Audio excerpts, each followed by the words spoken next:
Korzystanie z komputera, oglądanie telewizji, ładowanie telefonu czy też świecąca żarówka jest dla nas czymś oczywistym.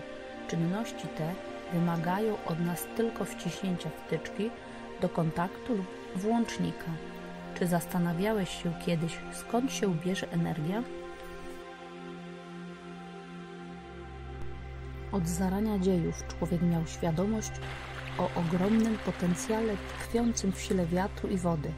Pomimo niszczycielskiej siły tych żywiołów, człowiek dążył do ich poskromienia i pozytywnego wykorzystania ich energii.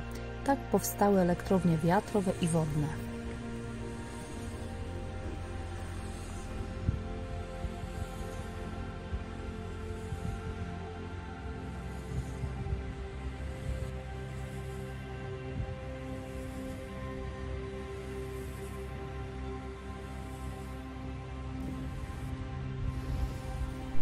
W tym krótkim filmie postaramy się pokazać, w jaki sposób z wiatru i wody powstaje energia elektryczna.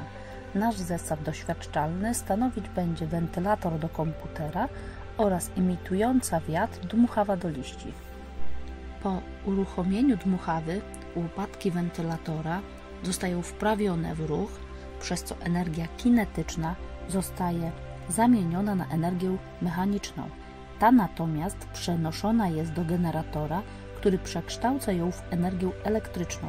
Efektem tego jest świecąca się dioda. Podobnie jest z wodą, która wprawia w ruch łopatki wiatraka.